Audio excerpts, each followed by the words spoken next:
అలాగే కాంగ్రెస్ ప్రభుత్వం కూడా 42% బీసీ రిజర్వేషన్ కూడా పోరాడుతుంటే బీజేపీ ప్రభుత్వం అడ్డుగా నిలుస్తుందని చెప్పి కూడా అంటూనే ఉన్నారు. దాని గురించి మీరు ఏం చెప్తారు? అడ్డం లేదు, నిలువ లేదు. వాళ్ళు ఏదో టైం పాస్ చేయడానికి, బీసీలను మోసం చేయడానికి కాంగ్రెస్ వాళ్ళు చేస్తున్నారు నాటకం.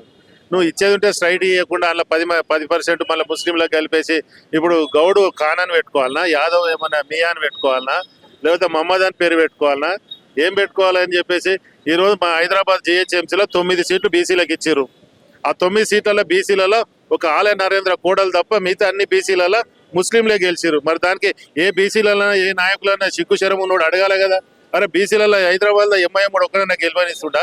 బీసీలలో కలిపితే ఇమీడియట్ గా ముస్లింలు రేపు వచ్చేసి మా ఎలిమినార్లో గెలవచ్చు, కుక్కటిపల్లిలో గెలవచ్చు, ఇంకేడైనా గెలవచ్చు. ఇక బీసీలకు ఎక్కడ న్యాయం జరుగుతుంది, ఎక్కడ కథ జరుగుతుంది?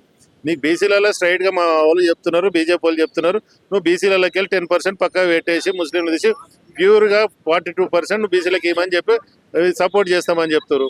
ద్వంద్వ పరిణామాలు తీసుకొచ్చేసి రాజశేఖర రెడ్డి 4% ఇచ్చిండు, మేము ఇంకా దానికి 6% కలిపి 10% చేసేస్తామని చెప్పేసి నేను సమాజాన్ని నాశనం చేసేస్తాం, మొత్తం ఆగం చేస్తామని ప్రజలకు తప్పుదోవ పట్టించి కొంతమంది కుల సంఘాలలోని డబ్బులు ఇచ్చి పేమెంట్లు ఇచ్చి ధర్నాలు చేపిస్తే కాదు నిజమైన బీసీలు తెలుసుకుంటున్నారు ఏం జరుగుతుంది, బీసీలకు ఏ విధంగా న్యాయం చేయాలి, బీసీలు ఎవరు ఉన్నారు అనేది.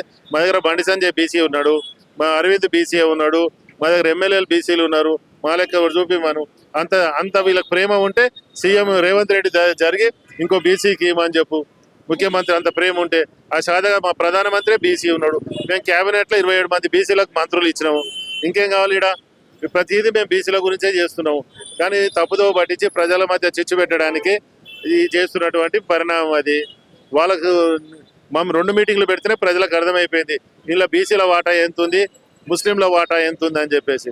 ఆ విధంగా ప్రజలకు మొన్న మేము మా రామచంద్రరావు గారు ఇంద్రపార్క్ మీటింగ్ పెట్టి అందరికి తెలియజేసిండు. ఈ రోజు కూడా మా బండి సంజయ్ గారు స్వచ్ఛంగా మొలతాడు కట్టినవానికి ములతాడు కట్టినవానికి ఏ విధంగా సంబంధం కలుపుతారా ఎదవల్ల అని చెప్పి అడిగిండు. దానికి సమాధానం లేదు. నేనే అడుగుతున్నా, హైదరాబాద్లో బీసీలు ఎంతమంది సీట్లు ఉన్నాయి, ఎంతమంది బీసీలు గెలిచారు? ఒక్కరు ఆలయ నరేంద్ర కోడలు తప్ప మిగతా అన్ని బీసీ సీట్లలో మొత్తం ఎంఐఎం గెలిచింది. మరి అవి తీసుకురామని ఉంటున్నారు బీఆర్ఎస్ వాళ్ళని, కాంగ్రెస్ వాళ్ళని. అట్లా ఎట్లుండబోతుంది మరి రానున్న ఎలక్షన్స్ లో కూడా, స్థానిక సంస్థ ఎలక్షన్స్ లో కూడా బీసీ రిజర్వేషన్ అనేది యాడ్ చేస్తారనుకోవచ్చా? అరే వాళ్ళు మేము అదే జీవోలు తీసుకొస్తామంటాం, ఆర్డినెన్స్ తెస్తా అంటున్నారు. ఏందన్నా ఇవ్వండి, ఏ విధంగా ప్రజలు ఏ విధంగా ఎవరికి బుద్ధి చెప్పాలో అలా చెప్తారు. ఇప్పుడు మేము ఏం చెప్తున్నామంటే ఈడ వచ్చేసి బీసీలో ఉన్న సీట్లలో ముస్లింలు నిలబడొద్దని బహిరంగ స్టేట్మెంట్ ఇవ్వమంటున్నాం.